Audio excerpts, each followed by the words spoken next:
Meus irmãos, é com muita alegria que nós saudamos a Deus da paz do Senhor Jesus. Estamos felizes por estar na presença do Senhor, na casa do Senhor, dia 21 de junho de 2020. Já começou o inverno, o frio já está chegando. E nós estamos aqui na manhã de domingo, na casa do Senhor, para participarmos de mais uma escola bíblica dominical. Quero cumprimentar todos os irmãos que estão nos assistindo.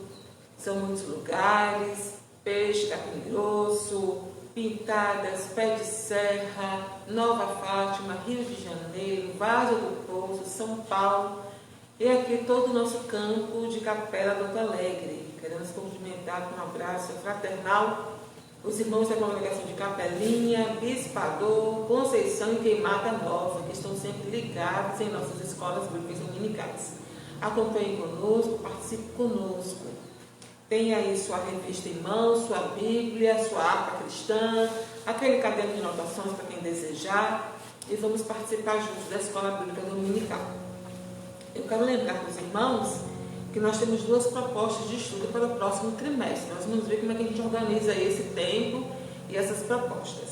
Nós trouxemos para a votação 4 lições do ano de 1983, primeiro, segundo, terceiro e quarto trimestre de 1983. A lição que recebeu mais votos foi a lição do quarto trimestre, de outubro a dezembro de 1983, cujo tema é Missões, Obra Missionária. E o comentarista é o pastor Gesiel Nunes Gomes, tá? Então tá todos juntos. Eu trouxe aqui algumas sugestões, os irmãos. A que teve mais votos foi essa aqui. Nada impede que em outros momentos nós façamos novamente essa escolha para estudarmos paralelamente a lição bíblica proposta pela Casa Publicadora. A lição proposta pela Casa Publicadora para este trimestre foi essa aqui, de 1993, 10 anos depois, que fala sobre um avivamento, uma necessidade nos dias atuais. Eles mudaram a temática, bem verdade, mas fala também sobre Daniel, sobre despertamento, Neemias, enfim. E a temática é modificada, fala sobre a construção do templo, Zorobabel, Neemias, Esdras, Daniel, e foi escrita pelo pastor de saudosa memória, pastor Eurico Bergstein. Tá? Aqui está a lição proposta pela Casa Publicadora, e nós vamos observar um horário à parte para nós fazermos esse estudo aqui, bem breve, mas a gente vai fazer esse estudo com os irmãos. Que é uma proposta da Casa Publicadora para este trimestre, que não teve lição nova sendo lançada. Mas a nossa escolha para o domingo de manhã foi essa aqui, do pastor Gesiel Nunes Gomes, e nós vamos estudar sobre obra missionária, um tema assim palpitante. Espero que os irmãos acompanhem também, tá bom? E para hoje, nós ainda estamos estudando a carta aos Efésios, escrita pelo pastor Douglas Batista, a igreja eleita, redimida pelo sangue de Cristo e selada com o Espírito Santo da promessa. Carta aos Efésios foi uma carta escrita para toda aquela região da Ásia, e nós estamos estudando justamente sobre isso, sobre a diferença entre aquele que é nascido de novo, a conduta daquele que é nascido de novo. O apóstolo Paulo, quando passou em Éfeso, passou rapidamente, primeira vez, na segunda viagem missionária ele passou na volta. Quem ficou lá um pouquinho foi Apolo, pregou sobre o batismo de João, mas depois o apóstolo Paulo veio e ficou lá um tempo. Não foi muito bem aceito nas sinagogas, ficou na escola de Tirano, lecionando por cerca de 2 anos e lidando com os novos convertidos. Mais tarde, quando o apóstolo Paulo estava preso em Roma, ele escreveu essa carta, que é tida também como uma carta circular, e ficou ali à disposição dos irmãos. Depois disso, Deus Todo-Poderoso se manifestou a João Batista e enviou uma carta à cidade, à igreja de Éfeso. E nós já fizemos um estudo paralelo aqui umas 2 ou 3 vezes. Os irmãos já acompanharam conosco. Hoje, lição de número 12, 21 de junho de 2020. O título da lição: A conduta do crente em relação à família. A conduta do crente em relação à família. Textual: Por isso, deixará o homem seu pai e sua mãe, e se unirá à sua mulher, e serão dois numa carne. Verdade prática. Deus estabeleceu o casamento monogâmico, heterossexual e indissolúvel, isto é, a instituição da família para a glória do nome dele. A gente vai observar aqui qual é a proposta divina para o casamento. Como foi que Deus idealizou? Porque já que foi dele que fez, ele pode ter, ele tem todo o plano em mãos, toda a ideia do que ele quer, do que ele deseja. Ele organizou tudo e disse como é que ele queria. E ao longo do texto bíblico, nós vamos observando como é que Deus acha que deve ser. Aqui não é como a sociedade acha, não é como eu acho, como tal fulano, tal Beltrano acha. É o que a Bíblia diz. O casamento foi criado para ser desse jeito. E Deus tem autoridade para dizer, porque foi Ele que criou o homem, foi Ele que criou a mulher, foi Ele que criou o casal, foi Ele que criou a procriação, Ele criou a família. Então Deus tem autoridade para dizer como deve ser a família, como deve ser o casamento. Leitura diária. Segunda-feira, Gênesis capítulo 2, verso 24. Deus planejou abençoar todas as famílias da terra. Terça, carta aos Efésios 5, 23. O marido é a cabeça do lar, assim como Cristo é a cabeça da igreja. Quarta, Efésios capítulo 5, verso 25. O marido deve amar a esposa de forma incondicional. Amor ágape. Quinta, Gálatas capítulo 5, verso 13. O cristão desfruta da liberdade em Cristo e não está sujeito à escravidão. Sexta, Lucas capítulo 2, verso 51. Deus deseja que os filhos confiem na sabedoria de seus pais. Sabedoria e experiência de vida. Sábado, carta aos Efésios 6, verso 3. Aos filhos que obedecem e honram seus pais, uma dupla promessa é assegurada. E a gente vai observar aqui qual é essa dupla promessa. Então, estamos já chegando no finalzinho desse trimestre, não é? Temos ainda aqui uma lição, mas já estamos na carta aos Efésios, capítulo de número 5. Passamos de forma pormenorizada em alguns trechos, em outros de uma forma assim, mais panorâmica, mas já fizemos a leitura da carta aos Efésios. E hoje vamos observar o que a carta aos Efésios fala sobre a família. Vamos lá? Leitura bíblica em classe. Carta aos Efésios, capítulo 5, do verso 21 ao 33. E depois, carta aos Efésios, capítulo 6, logo em seguida, versículo 1 ao versículo 4. Carta aos Efésios 5, do 21 ao 33. E carta aos Efésios 6, do 1 ao 4. Falando sobre o padrão de família, sobre a família. Como deve ser a família, como deve ser a convivência, como é que as pessoas devem viver.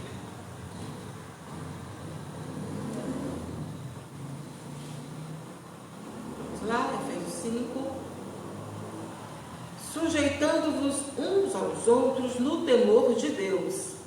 Vós, mulheres, sujeitai-vos a vosso marido, como ao Senhor, porque o marido é a cabeça da mulher, como também Cristo é a cabeça da igreja, sendo ele próprio o salvador do corpo.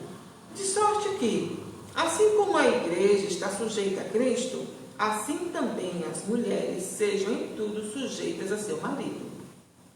Vós, maridos, amai vossa mulher, como também Cristo amou a igreja, e assim mesmo se entregou por ela, para a santificar, purificando-a com a lavagem da água pela palavra, para apresentar a si mesmo igreja gloriosa, sem mácula, nem ruga, nem coisa semelhante, mas santa e irrepreensível. Assim, devem os maridos amar sua própria mulher como a seu próprio corpo. Quem ama a sua mulher, ama-se a si mesmo. Porque nunca ninguém aborreceu a sua própria carne, antes a alimenta e sustenta, como também o Senhor a igreja. Porque somos membros do seu corpo. Por isso, deixará o homem seu pai e sua mãe, e se unirá à sua mulher, e serão dois numa carne. Grande é este mistério, digo, porém, a respeito de Cristo e da Igreja. Assim também vós, cada um em particular, ame a sua própria mulher como a si mesmo, e a mulher reverencie o marido. Vós, filhos, sejam obedientes a vossos pais no Senhor, porque isto é justo. Honra a teu pai e a tua mãe, que é o primeiro mandamento com promessa, para que te vá bem e vivas muito tempo sobre a terra. E vós, pais, não provoqueis a ira a vossos filhos, mas criai-os na doutrina e admoestação do Senhor. Amém? Essa foi a nossa leitura bíblica em classe. Eu quero convidar os irmãos a pegarmos nossa harpa cristã, e vamos louvar o Senhor com um dos hinos sugeridos de hoje, que é o hino de número 432. 432.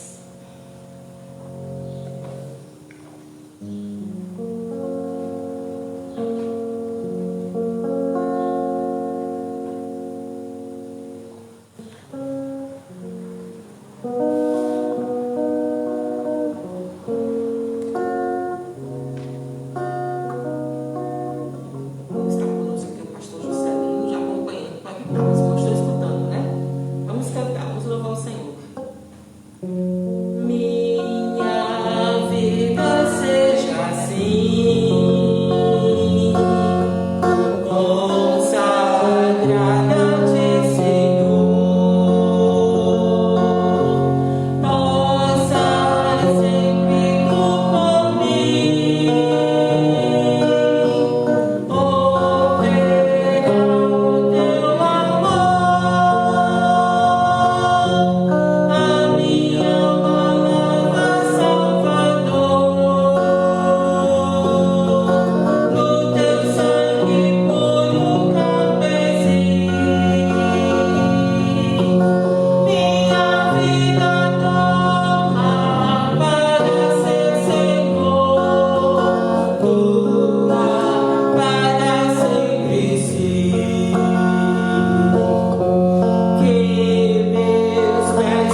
faze o teu, ó Salvador.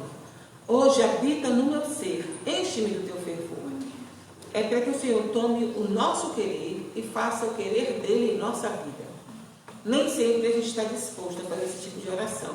Mas nós cantamos aqui a aula passada que quando tudo estiver sobre o altar, quando tudo perante o Senhor estiver. E tem uma partezinha que diz: maravilhas de amor te fará o Senhor, atendendo a oração que ele aceitar. Ou seja, se ele aceitar a oração, ele vai fazer maravilhas de amor. E aí vem essa estrofezinha aqui e diz: tome meu querido, faz o ser Salvador. Pode habitar no ser, pode modificar as coisas, modificar a ordem, organizar como o Senhor desejar. Isso é maravilhoso, é necessário, é imperativo. Precisamos ter esse pensamento, precisamos ter essa maturidade na presença do Senhor para assumirmos em nossos dias a vontade do Senhor para as nossas vidas. Ele sabe o que é melhor para nós. Foi Ele que idealizou nossa vida, Ele idealizou nossa história, nossa existência. Quando nós nascemos segundo a vontade dEle, Ele já tinha um plano em mente para colocar em prática através de nós. E aqui estamos para a honra e glória do seu nome, para fazermos aquilo que Ele deseja. Meus irmãos, aqui estamos nós com essa lição. É uma lição maravilhosa, palpitante, é coisa para a gente estudar sim. Se ficasse um trimestre inteiro só em cima desse texto, esse tema de família aqui na Carta aos Efésios, a gente poderia até falar alguma coisa. Mas é uma lição sozinha, é muito rápido para a gente estudar e falar e esgotar o conteúdo e não tem condições, né? Se no próximo ano tiver uma nova lição e tiver esse tema de falar coisa diferente, se outra pessoa vier falar, vai falar coisa diferente, porque é muita coisa para se falar sobre família nessa Carta aos Efésios. Mas eu quero começar a destacar com os irmãos. Nós vamos começar a ler aqui nossa introdução, e eu quero destacar com os irmãos como era a sociedade, como nós temos destacado aqui ao longo de todo o trimestre, como é que a sociedade de Éfeso, daquela região, se comportava, e o porquê daquele texto ser escrito daquela forma, porque que Deus inspirou o apóstolo Paulo para escrever daquele jeito, e esse material chegou até nós, veio para nós em nossos dias, e até hoje é válido o texto da Carta aos Efésios.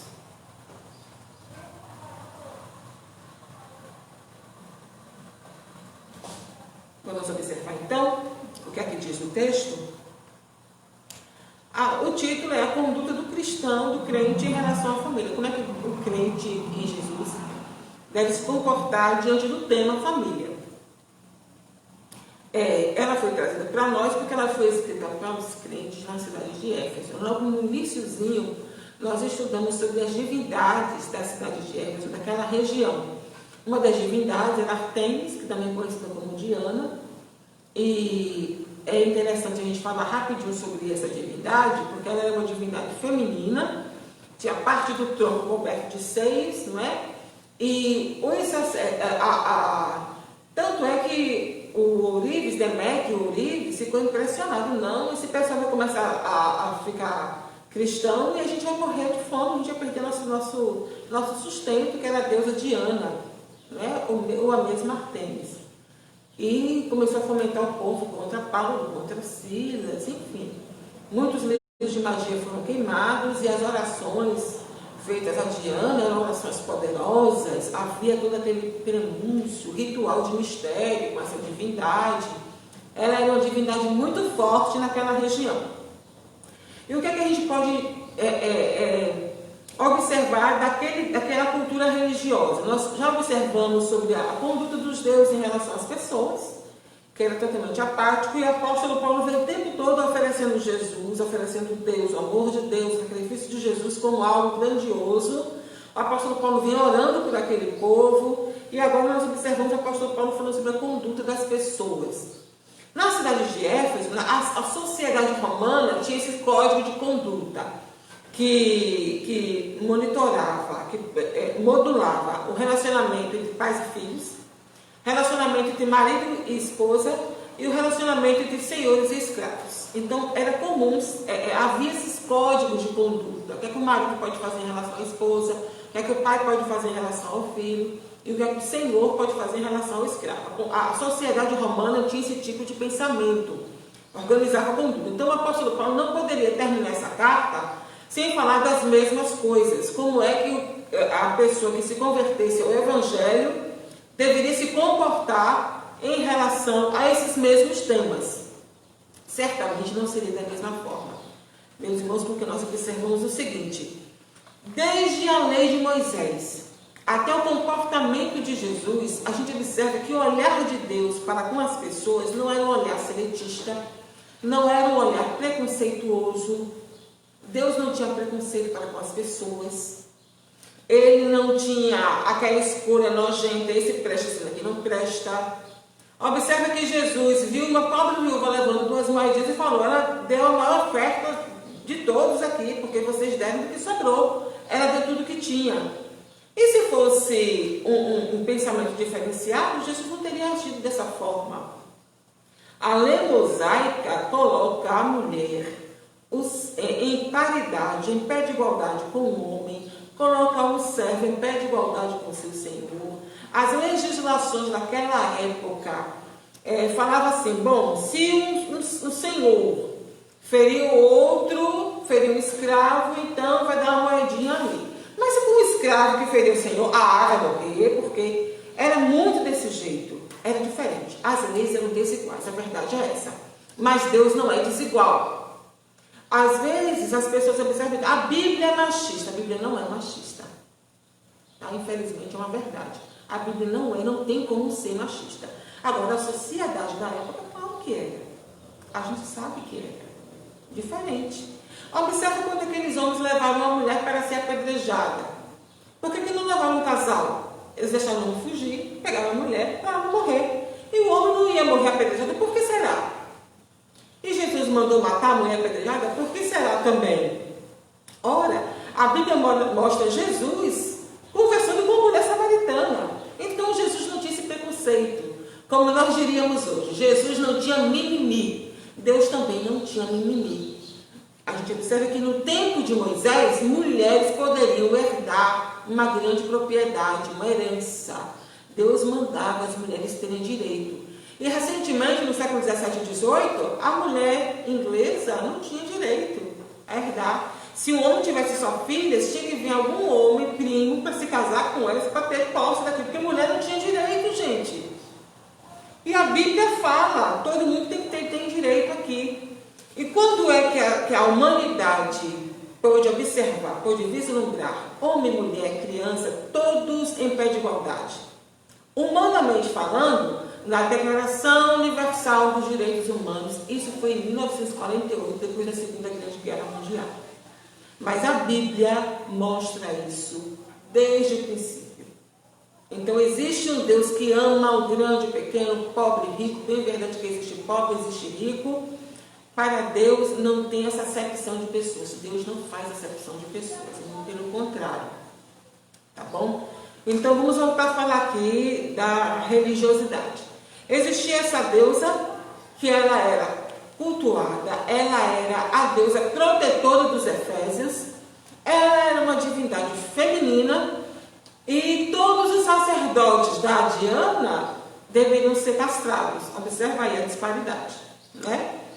Não era o único tipo de divindade que exigia castração, mas os homens deveriam ser castrados. Tanto é que ela era considerada a deusa abelha. Os homens seriam como se fossem sangrões, não tinham vida própria. O homem que se aproximasse de Diana não tinha vida própria. Tinha que ser castrado para ser sacerdote. Tá certo? Então, observa aí. Diana era a divindade que ajudava as mulheres. E reza a lenda, a mitologia grega, porque foi da mitologia grega que tudo isso surgiu, que Diana foi talhada pela primeira vez em madeira pelas Amazonas. E quais eram as Amazonas? Quem eram as Amazonas? Isso é para a gente entender o contexto, em contexto sociocultural, em que essa carta do apóstolo Paulo foi escrita. A gente precisa estudar para entender. O apóstolo Paulo não está hoje sentado na brisa fresca, tomando chocolate quente, escrevendo, inventando alguma coisa para escrever. Ele conhecia o contexto sociocultural, estava preso observando que já não tinha mais condições de sair viajando, ele queria mandar instruções necessárias para o povo que tinha aceitado Jesus. Então aqui ele vem, tira dúvida, dá conselho e escreveu sobre o relacionamento da família. Como é que o homem e a mulher devem se portar dentro de casa, no seu dia a dia, na sua vida, servos, senhores, escravos, pais e filhos. Essa divindade, diz a mitologia, segundo a mitologia, porque era uma divindade mitológica também, mas era muito tida como verdade, a mitologia grega, greco-romana, era tida como verdade. Hoje a gente entende como mitologia, mas eles tinham como se fosse verdade absoluta. Foi talhada pelas Amazonas. Quem eram as Amazonas? Mulheres guerreiras. A primeira rainha amazona, chamada Hipólita, que era como se fosse um cavalo selvagem, indomado. Elas matavam homens, elas montavam em cavalos, eram as mulheres que viviam naquela região, povoada por mulheres. Elas não tinham homens e saíam uma vez por ano para coabitar com homens e engravidar. Naquele relacionamento, as meninas que nascessem eram cuidadas pelas mães. Os meninos que nascessem eram sacrificados, deixados abandonados, enfim.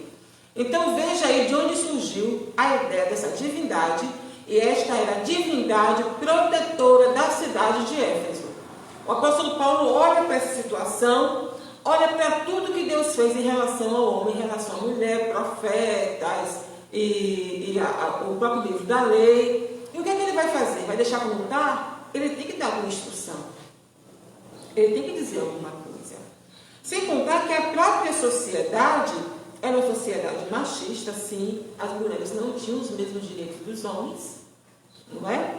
Alguns escritores dizem que elas eram, sim, muito bem tratadas. Outros autores dizem que elas não tinham nem nome. Por que esse distanciamento? Isso para a gente entrar na lição, entendendo mais ou menos o que estava acontecendo. A sociedade romana tinha uma base muito grande piramidal, que essa base eram os escravos. Quem fazia trabalho forçado eram os escravos e as mulheres. Daí a gente tira mais ou menos como a mulher era tratada. E da base até a classe mais alta, tinha muitas classes, muitos outros povos que se organizavam, magistrados, equestres, e por aí vai. Eram muitas classes até chegar à classe dos senadores, né? Porque tinha os patrícios, que eram descendentes de senadores. Era uma classe muito grande, tinha muita gente nesse meio aí. Então, em cada classe, alguns se comportavam de uma forma ou de outra forma. Mas diz a história que existia... Olha, nós já observamos o que é que a deusa Diana era. Agora vamos observar como é que a sociedade romana se comportava. Alguns relatos históricos dizem que mulher, às vezes a mulher, a depender da sua classe social, não tinha nem nome. Qual era o nome que a menina herdava? O nome do pai. O pai era Antônio, a menina era Antônia. Pronto. O pai era Júlia, a menina era Júlia. O pai é Cláudio. Ah, filha do Cláudio. Ah, Cláudia. Pronto. Esse é o nome. Ah, veio mais uma menina, Secundina. Referente ao número 2. Ah, veio a terceira, Tertes. Referente ao número 3. A Tertes de Cláudio. Não tinha nome. Ou então, essa aqui é a mais nova do Cláudio, essa aqui é a mais velha do Cláudio. Pronto, acabou. O nome era esse aí. A depender da classe. Então, alguns imperadores deram direito para elas trabalharem, para, se tivessem menos de 3 filhos, elas podiam ter um negócio próprio, alguns podiam ter o comércio, enfim. Mas o lugar de mulher não era o melhor lugar do mundo. O apóstolo Paulo precisou escrever esse texto aqui, porque, de certa forma, era um grupo religioso, sim, os cristãos se reuniam para fazer culto, e eles tinham que observar, não é o mesmo culto de Diana, onde os homens devem ser castrados para participar da celebração, também não é o culto de Apolo, onde os homens iam e enchiam a cara de cachaça, né, e se embriagavam. E essa recomendação está no Cartas aos Efésios, capítulo de número 5, logo no iníciozinho. Eu vou chamar o irmão para a gente ler aí. Cartas aos Efésios, capítulo 5, os primeiros versículos. Eu trouxe aqui a nova versão internacional, porque tem uma linguagem mais clara para a gente entender o que é chocarrice, pavorice, enfim. Cartas aos Efésios, capítulo 5, verso 1.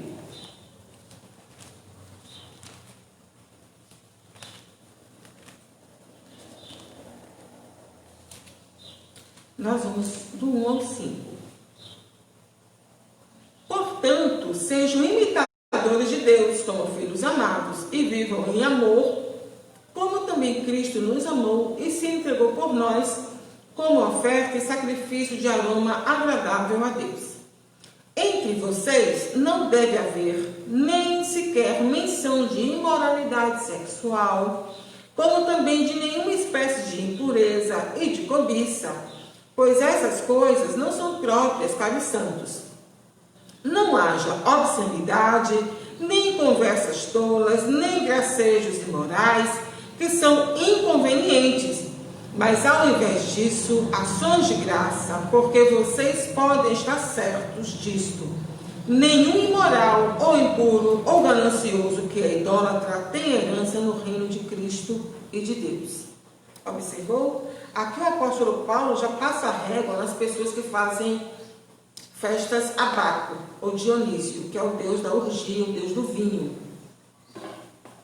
Então ele já fala, olha, isso aí não é desejável, você não deve ser assim, você não deve ser desse jeito. E mais tarde ele vem fazendo aqui alguma observação que contempla as pessoas, que toda a população, de certa forma, era conhecedora da história da divindade Artemis ou Diana, e eles estavam ali criando um ambiente onde se fazia culto, e o apóstolo Paulo vem dizendo, vocês são diferentes de tudo.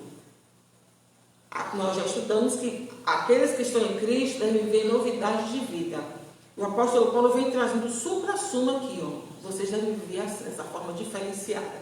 Não é igual quem vai para a festa de Baco, e quem ia para a festa de Baco se prostituía, tinha moralidade cultural, enchia a cara de vinho, e aqueles que queriam fazer bonito para Baco, comiam bastante, ia vomitar, voltava para comer de novo, e bebia muito. E observe, quem estava bêbado, embriagado, quase caindo, estava cheio daquela divindade, estava repleto, completo. O apóstolo Paulo já veio descartando.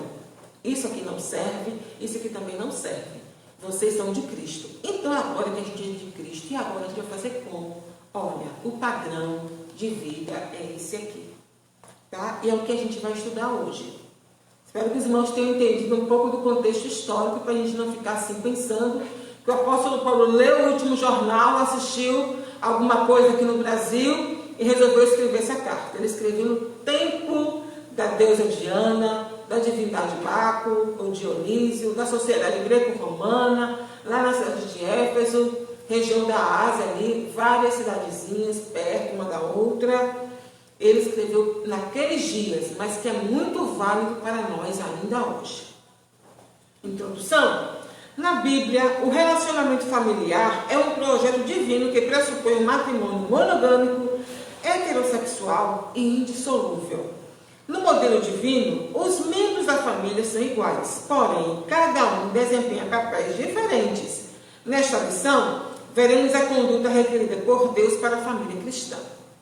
Tá? Vamos ao primeiro ponto, a conduta do crente como marido.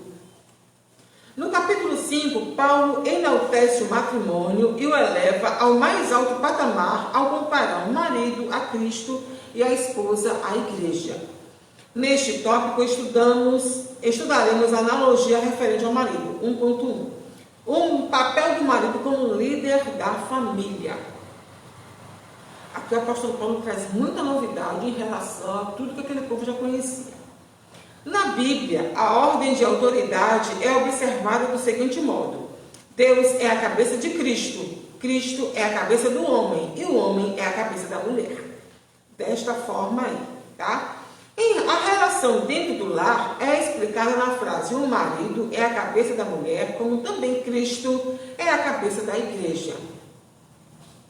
Observe, se o marido faz parte da igreja, Cristo é a cabeça do marido também, tá? Então o apóstolo Paulo vem organizando, vem observando, existe sim hierarquia, cabeça por cabeça, liderança por liderança, e vamos observar aqui como é que essas coisas vão se organizar. Ela mostra o modelo de relacionamento do casamento cristão, isso é, o marido deve liderar a sua casa, do mesmo modo como Cristo liderava a igreja, visando seu absoluto bem-estar. visando o bem-estar da igreja. Era algo diferenciado. Eu falei para os irmãos aqui que mulher escrava fazia um trabalho braçal.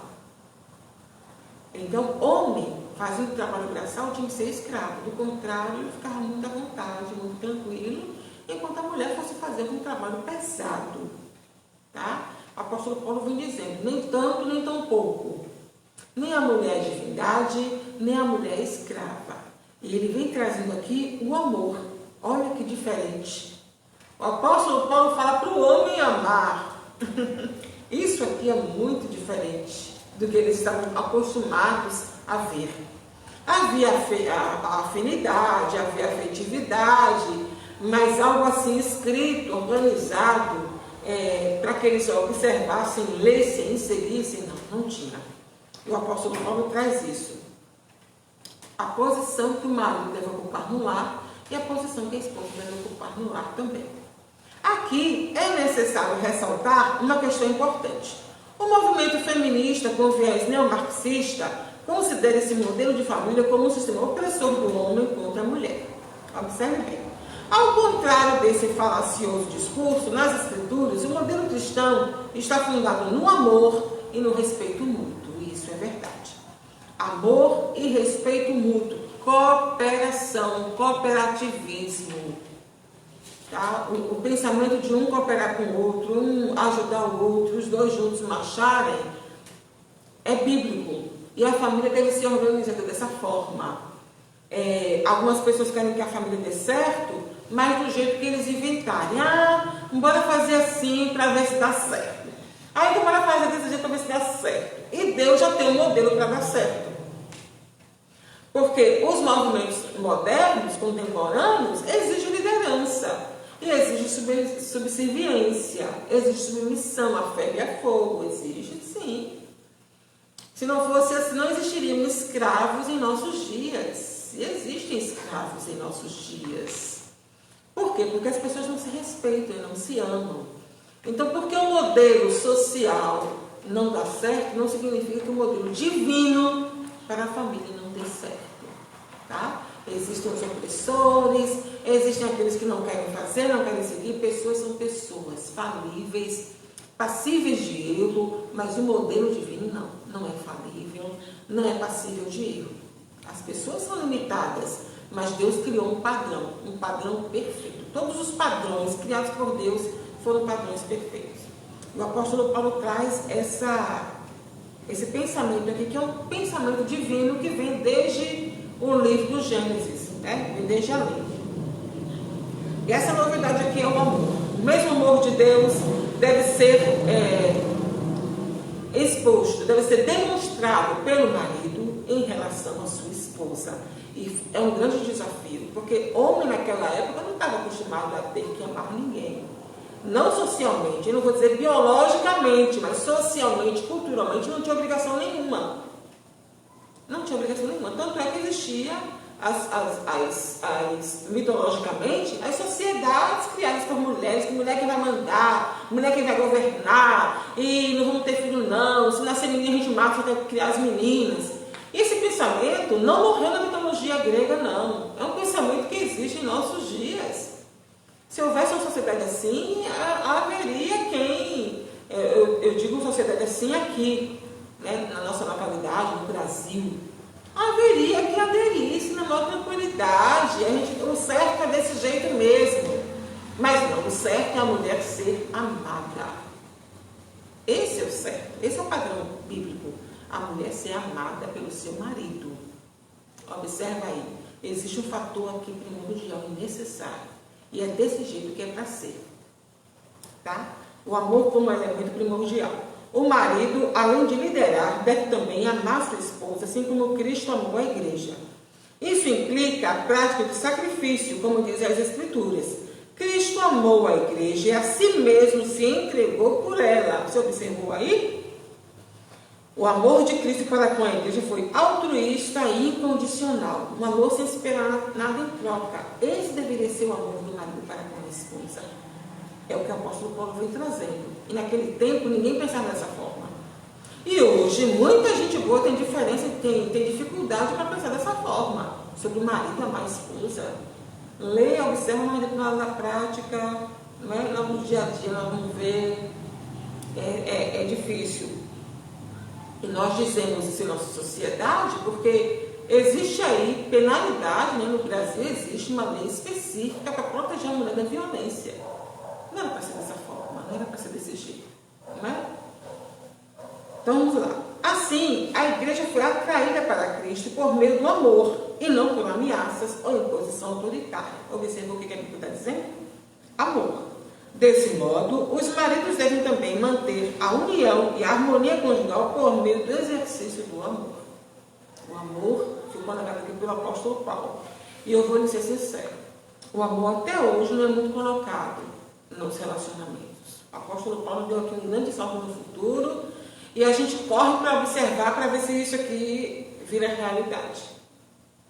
Porque até hoje o amor não é colocado como elemento primordial nos relacionamentos. As pessoas observam a cor da pele, observam classe social, observam como está vestido, do jeito que fala, a formação que tem, se tem dinheiro, se tem roupa bonita, se tem carrão, não é? E nós observamos semana passada que o jugo do Senhor é suave e o fardo é leve. Para a gente encontrar descanso para a alma. Encontrar descanso para a alma não está na ostentação, está em aceitar o jugo do Senhor Jesus. Não foi isso que nós estudamos semana passada? E hoje a gente observa aqui o amor. O amor é tão inerente ao ser humano, é só colocar em prática e dá para viver com tranquilidade. O cuidado do marido à esposa é bíblico. O marido cuida da esposa é bíblico, não é? A Escritura enfatiza que a esposa é parte do marido ao declarar: quem ama a sua mulher, ama-se a si mesmo.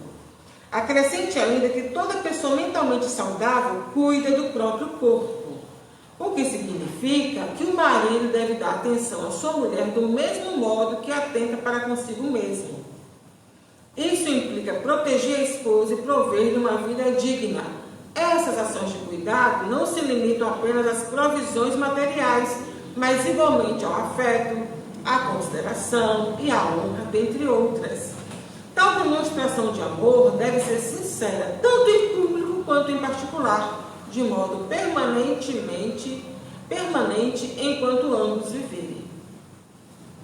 Essa é a conduta do marido. Ter a sua esposa em honra, como o vaso mais fraco. Quando nós observamos aqui a criação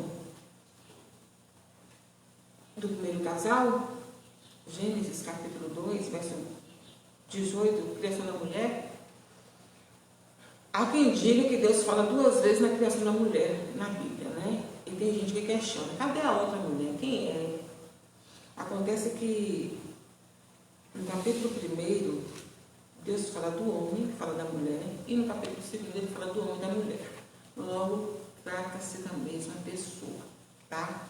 Se alguém vier dizendo que Deus criou 2 mulheres em Gênesis, então peça a essa pessoa para observar durante o texto sagrado onde é que essa outra mulher aparece. Porque a Bíblia diz que pelo testemunho de 2 ou 3 pessoas se estabelece o negócio. Jesus disse que onde tiverem 2 ou 3 reunidos, ali eu estarei. Então, se uma pessoa vier e disser para você, olha, mas Deus está aqui dizendo que no início aqui, no capítulo 2, ele fala que Deus criou a mulher. No capítulo 1 criou a mulher. Quando vai no capítulo 2, criou a mulher também. Ele criou 2. Aí a gente vai observar que Moisés tem esse estilo de escrita. Preste atenção no que eu estou falando. Moisés tem esse tipo de escrita. No capítulo 1 ele fala da criação do homem. No capítulo 2 ele fala também. No capítulo 1 fala da criação da mulher. No capítulo 2 também fala. E a Bíblia inteira fala sobre o primeiro casal.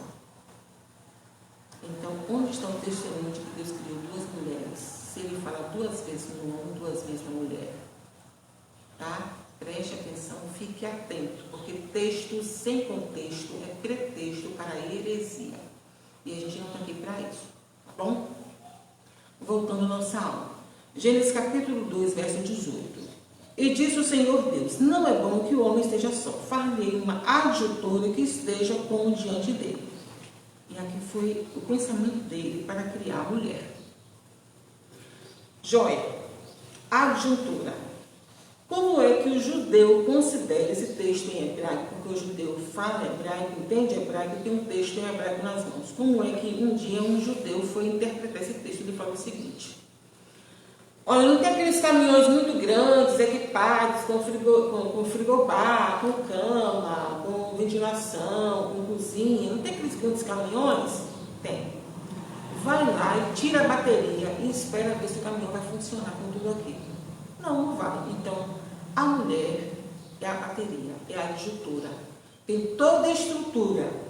A mulher sozinha não vai. Mas o caminhão sozinho, sem a bateria, não vai. Quando Deus pensou em fazer o primeiro casal, pensou dessa forma. Toda a estrutura está pronta, mas precisa de alguma coisa aqui. E ele criou a mulher dessa forma, dessa maneira. Criou para estar junto. Em concordância, vivendo socialmente em uma sociedade organizada com o outro. Eu acho interessante que alguns movimentos querem organizar a sociedade, mas querem desorganizar a família.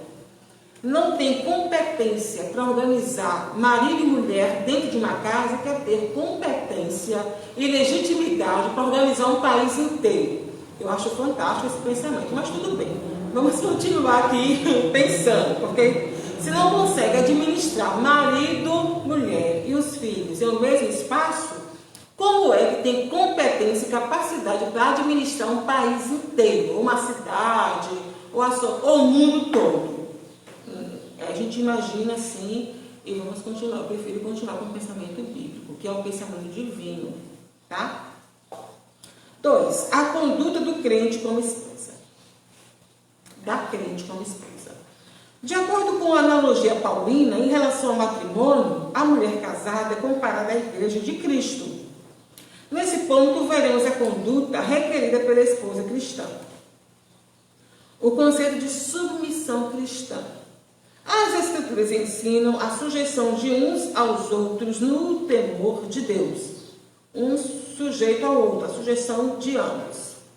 Nessa perspectiva, alguns exemplos de submissão são apresentados: das esposas aos maridos, dos filhos aos pais, dos servos aos seus senhores.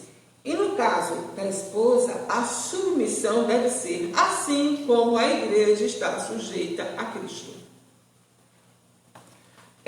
Seria esse o padrão divino para a vivência da esposa, sujeitar-se ao marido como a igreja se sujeita a Cristo. O grande sacrifício de amor quem fez foi Cristo em relação à esposa, em relação à igreja. Porque o que se observa aqui, o que os comentaristas observam hoje em dia é o seguinte, que se fosse pedir para a mulher amar, seria muito fácil. Se fosse para pedir para o homem se sujeitar ali a alguma ordenança, também seria, tranquilo. A dificuldade é essa, é a mulher se sujeitar com o seu jeito, com a sua forma de pensar, com um pensamento tão amplo, que mulher pensa diferente de homem, biologicamente diferente, psicologicamente diferente, o pensamento é outro. Mulher está aqui, observando tudo que está acontecendo à sua volta, pensando em 4, 5 coisas ao mesmo tempo, fazendo 3, 4 coisas ao mesmo tempo. E o pensamento masculino é diferenciado. Pensa diferente. Então, às vezes, fica afoita. Mas tem isso, tem aquilo outro, tem aquilo. Alguns palestrantes de casamento já falam sobre isso. Que a mulher está pensando na casa da mãe, está pensando no cartão de crédito, nas contas dos meninos. E o marido está ali pensando, bom, eu quero saber de que ela está falando. Ela está num assunto, daqui a pouco passa para o outro. Daqui a pouco passa para o outro. Algumas mulheres cometem esse acidente de trânsito porque pensam muitas coisas ao mesmo tempo. Está aqui dirigindo, mas está pensando não sei aonde. Daqui a pouco já se esqueceu, pensando não sei o que lá. E aí, alguns acidentes acontecem por causa disso, por conta disso. Então, é pensamento diferente, forma de agir diferente. E se estão os dois juntos, então vamos parar para conversar? E aí, vai ser como? O que você acha? O que é que você acha? Vamos assim? Vamos. Então tá bom, estou esperando. Esse é o comportamento, essa é a sujeição, tá? Não é ficar lá escrava, pendente, não pode abrir a boca para dizer nada. Porque nós já observamos que o apóstolo Paulo mandava a mulher ficar calada, porque ela ficava distante, querendo saber o que estava sendo conversado. A gente já estudou sobre isso, que a sinagoga tinha espaço para homem e para mulher. A sinagoga tinha espaço para isso? Tinha. Para judeu, para gentil? Tinha. Deus mandou fazer separação? Não. Então não é divino, é humano. E o judeu era muito nojento, né? Nesse sentido, muito assim. Tem uma prece aqui que eu vou ler para os irmãos. Quero um pensamento aqui.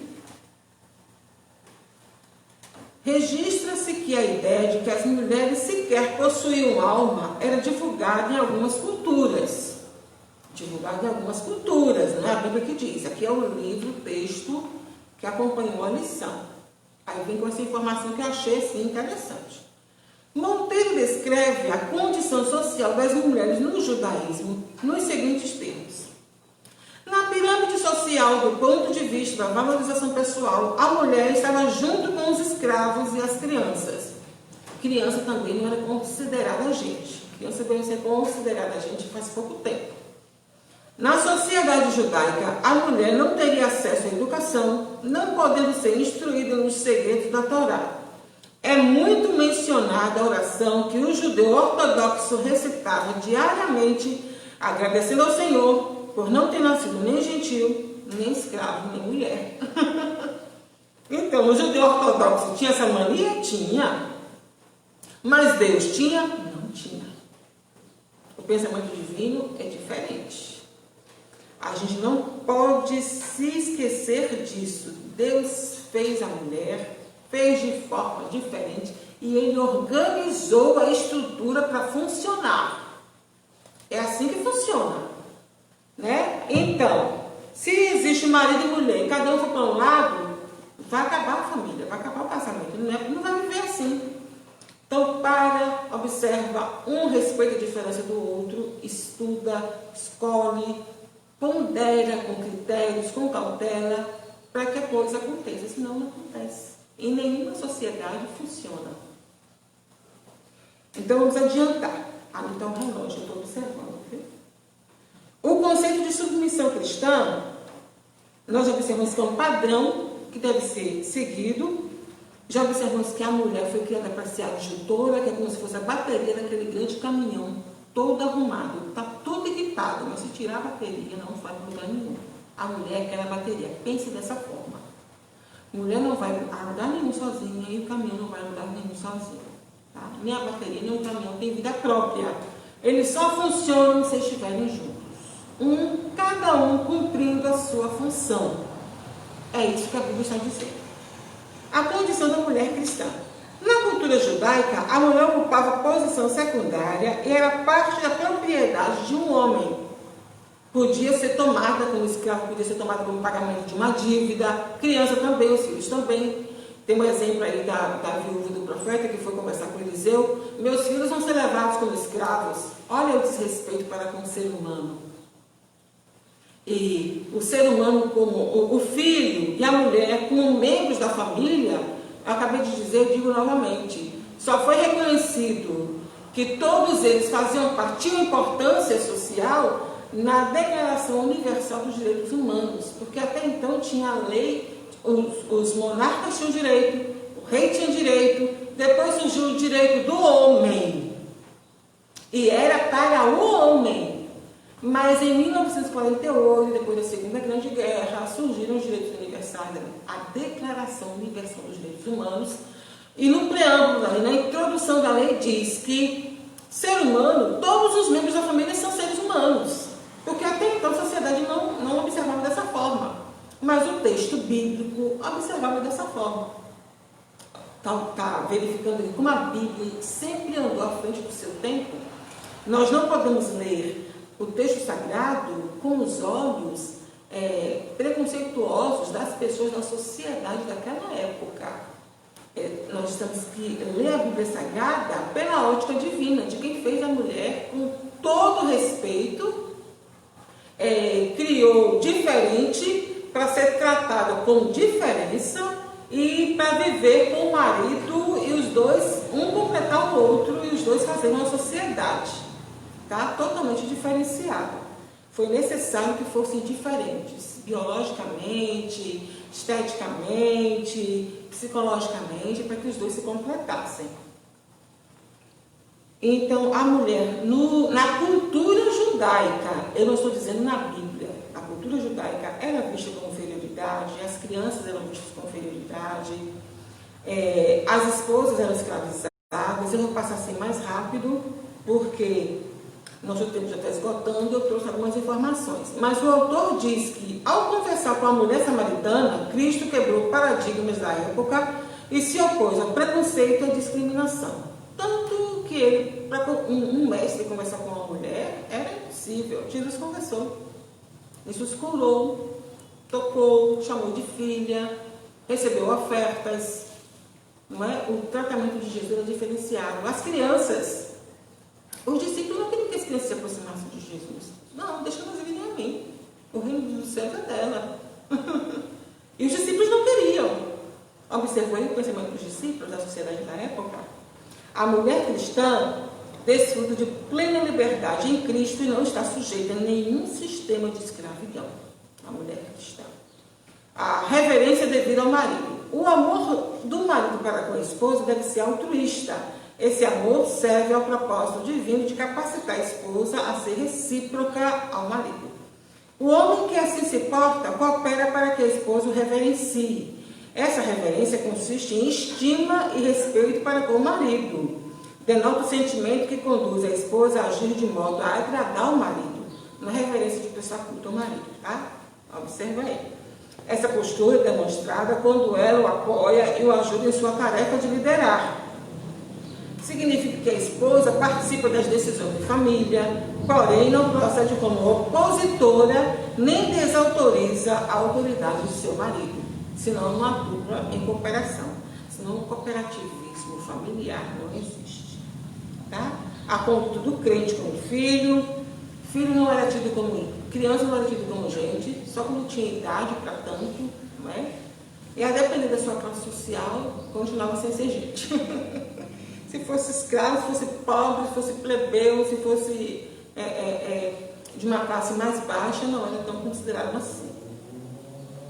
Os pais devem criar seus filhos na doutrina e a admoestação do Senhor. A palavra doutrina ou disciplina do paideia significa orientação ou treinamento para o desenvolvimento do caráter e pronta obediência das normas.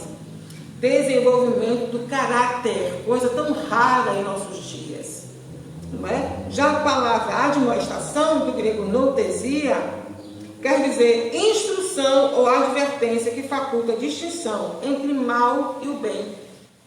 Tanto lide com o caráter do menino e observe, ensine ele a discernir o que é bom e o que é ruim para a vida dele, para a sociedade.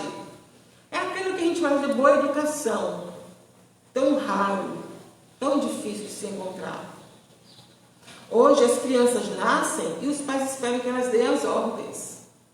Meu filho, você quer comer o quê? Você quer ir para aquela escola? Ah, você quer qual roupa? Leva o menino para o shopping. O que é que você quer? Não é? E os psicólogos, os profissionais estão alertando. Olha, vocês estão criando pessoas para serem felizes. Porque vai chegar um momento em que o presente, o shopping, o carro, não vão conseguir completar a alma dessa pessoa. E tem aquelas pessoas que nunca ouviram não na vida. O dia que ouviram o primeiro não, vai ter uma frustração, aí se suicida. Por que os países ricos são assim, campeões em suicídio? Isso não acontece no país pobre. Não é um pensamento para a gente ter aí. Porque não basta ter todo o dinheiro do mundo, tudo que a gente quer. Existem outras necessidades, principalmente a necessidade de salvação, né, de Jesus. Vamos lá. Além dessas exortações, cabe aos pais estabelecer os parâmetros de conduta e reagir contra a desobediência de seus filhos. Os critérios dessa educação estão na palavra de Deus. Provérbios 22:6. Ensina a criança no caminho e quando crescer não vai se desviar. Caminho, gente, não é só o caminho de salvação em Cristo Jesus, não. Até porque o sábio Salomão está falando no Antigo Testamento, Jesus não tinha morrido ainda. Mas é caminho de conduta. Seja honesto, seu filho vai ser honesto. Ensine seu filho a ser honesto, ele vai ser honesto também. Agora você vai ensinar no caminho da honestidade. Ensine a boa educação, no caminho da boa educação, que seu menino vai crescer bem educado. Ensine o seu menino a pagar todas as contas, pagando as contas também, que ele vai crescer sabendo que existem contas que precisam ser pagas. Então o caminho é esse aí, ensine o caminho, ensine no caminho em que se deve andar, ande junto, vai ensinando junto. Quando a criança crescer, vai observar, ó, meu pai e minha mãe não fariam dessa forma, eu tenho que mudar porque esse aqui não está certo. Eles sempre foram corretos. É dessa forma aí. Por outro lado, os pais não devem abusar da autoridade recebida, pois eles devem educar com brandura e amor, sem rigor excessivo ou imposições injustas, a fim de não incitar a ira de seus filhos. Observa aqui o cuidado, já que criança não era gente, então criança era tratada de todo jeito, adolescente nem existia. Se criança era um adulto pequeno, com pouco conhecimento, com pouca experiência, não era respeitado mesmo.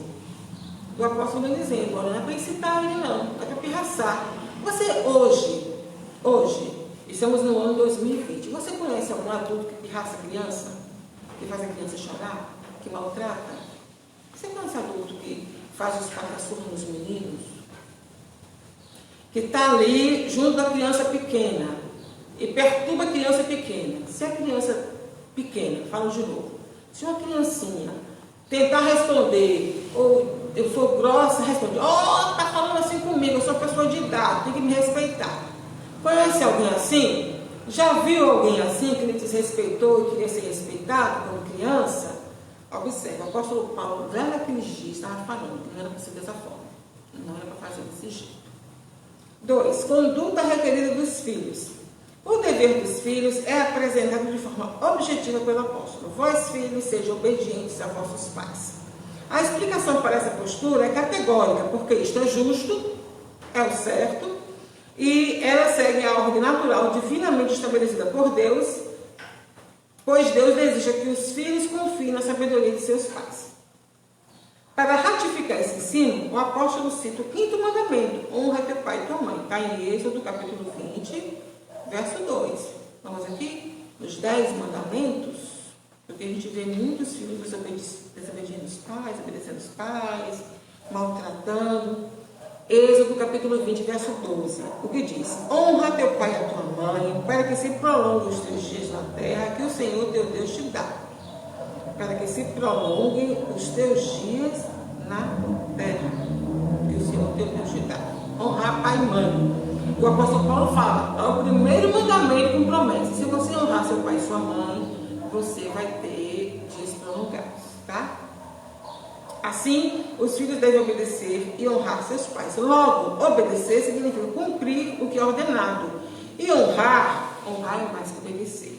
Envolve amor, respeito e até mesmo o sustento em casos de necessidade.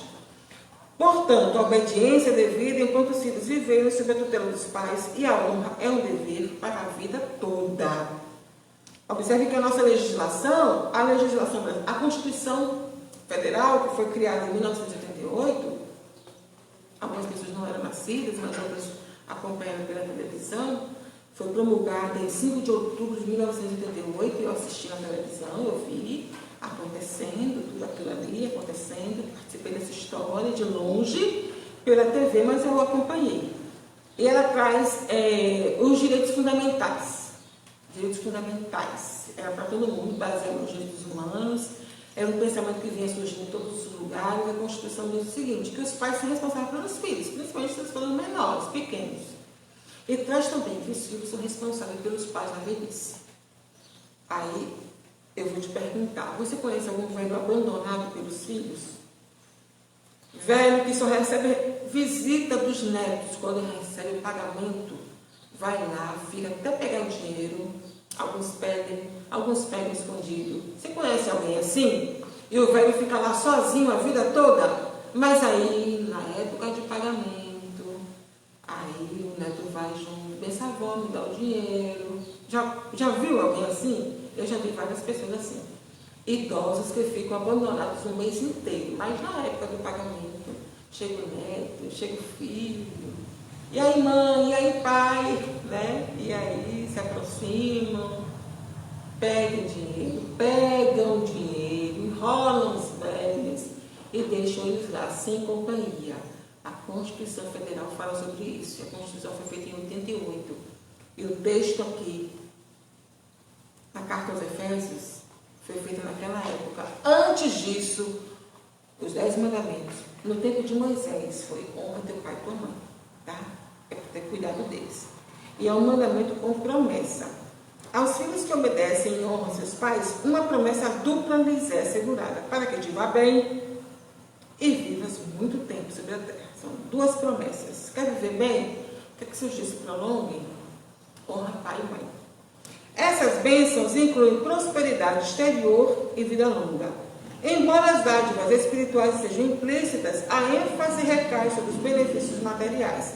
Significa que, ao obedecer e honrar seus pais, os filhos submetem-se ao arbítrio de Deus, que, segundo o beneplácito de sua vontade, os recompensa com benesses especiais.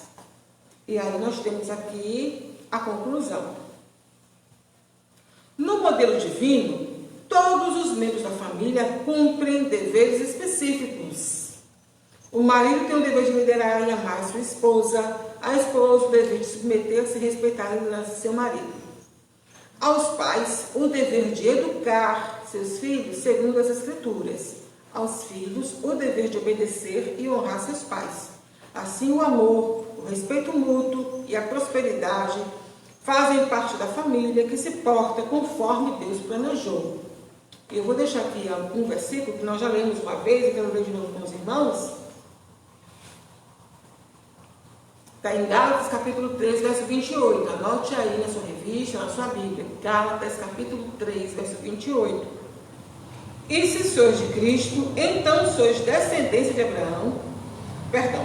Nisto, 28. Nisto não há judeu nem grego, não há servo nem livre, não há macho nem fêmea, porque todos vós sois um em Cristo Jesus. 29. E se sois de Cristo, então sois descendência de Abraão e herdeiros conforme a promessa. Mais uma vez, não tem distinção de macho, fêmea, servo, livre. Nossa lição não falou do servo e do seu senhor, mas o texto bíblico fala do servo e do seu senhor, sobre o comportamento, é para se comportar como se fosse em relação a Cristo, que é a forma como um servo deve se comportar. E os comentaristas, os estudiosos judeus dizem que esse texto pode ser transformado em patrão e empregado com muita tranquilidade, sem maiores preocupações. Tá certo? Essa é uma lição grandiosa. Quem não tem sua lição ainda, que puder conseguir ainda, não sei se você aí que está me assistindo ainda tem acesso a essa lição, mas eu acho que a Casa Publicadora ainda tem essa lição para vender. Tá? Corre atrás, porque é material para você ter em casa. Entre em contato com o site e tem esse material em mãos. Nós já escolhemos nossa lição que nós vamos estudar. Eu quero agradecer aos irmãos que colocaram a sua opinião, que votaram no Facebook, mandaram resposta pelo WhatsApp, mandaram resposta no canal do YouTube. Que bom que você participou, fico feliz com a sua participação e trouxe aqui a lição que foi mais votada, que é a lição de número 4, a lição do pastor Gesiel Gomes, que é sobre missões, obra missionária e evangelismo. E os irmãos não percam o costume de participar da escola bíblica dominical. Participe da escola bíblica dominical. Não perca esse costume. Vamos continuar estudando domingo de manhã. Esse horário aqui é a hora de estudarmos juntos e aprendermos mais e mais de Deus. Então, eu quero agradecer e o pastor Juscelino está aqui para dar o término dessa nossa aula de hoje. Forte abraço, conto com a sua presença na próxima semana. Deus abençoe. Graças a Deus, quero saudar a todos com a paz do Senhor Jesus Cristo. Damos graças ao Senhor por esta manhã, estar mais uma vez aprendendo da palavra de Deus. Você que participou da nossa live, deste trabalho, que Deus continue abençoando e que fique essa mensagem com você. Marido, ame sua esposa, lidere, a esposa reverencie, obedeça, seja sujeito ao marido, pais, ensina o teu filho sem provocar a ele. E você, filho, obedece e honra teu pai, e a bênção de Deus vai estar na sua vida. Se assim você proceder, o lar que procede dessa forma, a bênção de Deus vai estar sobre este lar. Que Deus abençoe de forma especial cada um. Nós já estaremos encerrando. À noite transmitiremos mais uma live ao seu coração. Você poderá acompanhar conosco também, ouvindo a palavra de Deus e cantando conosco também à noite, por este mesmo Face da igreja. Que Deus abençoe a todos. Nós vamos dar graças a Deus, coração, registrando a presença da irmã Iraci, da irmã Maria Helena, da irmã Denilson, nesta manhã. Que Deus abençoe, em nome de Jesus Cristo. Continue abençoando os irmãos agora e sempre, né? Vamos agradecer a Deus de todo o coração e encerramos este trabalho, graças a Deus. Estaremos na próxima semana, se Deus permitir, estudando a última lição desse trimestre, que é falando sobre a batalha espiritual e as armas do cristão. Então, você não deve perder. Oremos. Maravilhoso Deus, querido Pai, nós agradecemos ao Senhor por esta manhã podermos estudar mais um pouco da Tua palavra, Senhor, e que possamos, ó Deus, continuar aprendendo para melhor nos servir e vivermos melhor aqui, porque a bênção do Senhor estará na vida daqueles que aprendem e obedecem a Tua palavra. Nós pedimos que o Senhor continue conosco, em nome de Jesus Cristo. Nós agradecemos agora e sempre. Amém. Que a graça do Senhor Jesus, o amor de Deus, a comunhão do Espírito Santo seja por você, que você tenha um bom dia na paz do Senhor Jesus. Um abraço a todos.